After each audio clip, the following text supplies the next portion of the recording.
Oftentimes as members of the community, we wonder who those out there representing us really are, and did we do the right thing when we elected them to office? Oscar Delgado won the Nevada Young Professional Network and Reno Gazette-Journal Top 20 Under 40 in 2012, an American Planning Associate Scholar Honor in 2010, a University of Michigan Merit Scholar Award from 2008 to 2010, and a Boys and Girls Club of Truckee Meadows Male Youth of the Year recognition in 1999. Oscar says his most important accomplishment to date is being elected as a Reno City Council member. I have no doubt that tonight you will enjoy my interview with Oscar. So Oscar, give us an idea of your background, where you came from, how long you've been here in Northern Nevada. Sure, I was actually born in North Las Vegas, and I was raised here in the Truckee Meadows since I was about 3 or 4 years old. But my family's been here since the late 60s. We only slightly moved to Vegas when the economy started to fall in the late 70s, early 80s, and as it started to pick back up, we moved back up to Reno. So you've had several generations here. It's like my grandfather came over to work on the railroad tracks. He brought my dad over as a young man and met my mom here actually in Reno. Oh, that's nice. And we've had a long history here.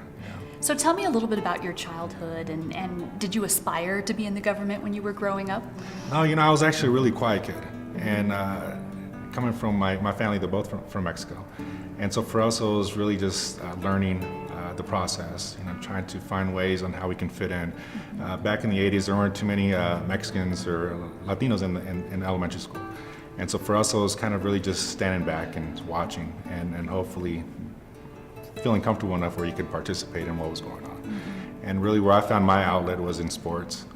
I played Pop Warner, I played baseball with the Little Leagues, and that's kind of where I started finding my outlet, early on age anyways.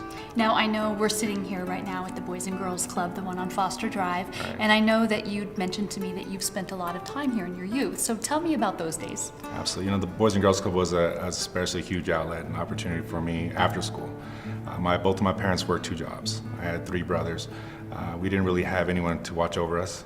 Both of my parents had jobs where they couldn't really afford a babysitter or pay for someone to take care of us. Boys and Girls Club was always there to be a place that I can work on my homework, where they can help find tutoring, where I can learn and play better sports with people that are up and going in more of an organized fashion versus just playing around and not doing anything at home.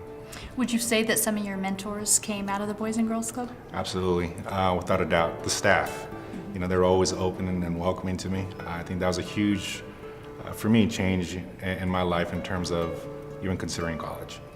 Like a lot of kids that come to the club, again, Oscar kind of came in to be a teenager, so he came in to have fun, and he was a lot like a lot of the other kids. I think it was more after, as he was becoming our Youth of the Year, and he was very involved in helping in clubs and different sports, and that's when he really started to distinguish himself through that process.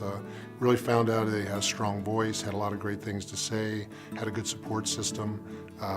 He had a wonderful support at Sparks High School, wonderful support from home, and the Boys and Girls Club really played well with all the other support that he was receiving. So that's when he really started to shine in his later teen years, and as he became our Youth of the Year. Mike Worm was someone that I looked up to.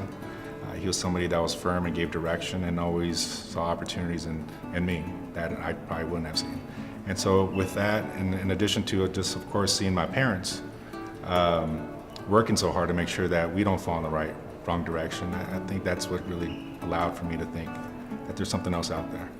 Well, it really helps you validate what we do here at the Boys and Girls Club, to know that someone like an Oscar was here one day and he was out there playing pool and ping pong and foosball and hanging out and staying out of trouble, and that he was obviously listening along the way. There's a lot of lessons and a lot of things that kids can pick up at the club, and you're not always sure, even as a parent, but at the Boys and Girls Club, you're not sure what they hear or what they don't hear.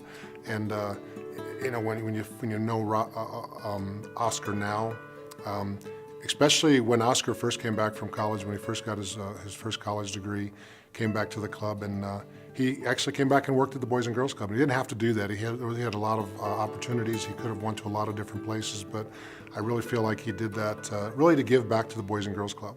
Give back to the place that had given him so much. And then from there, of course, he went on to get a couple masters and come back, and now he's in government and leading our community.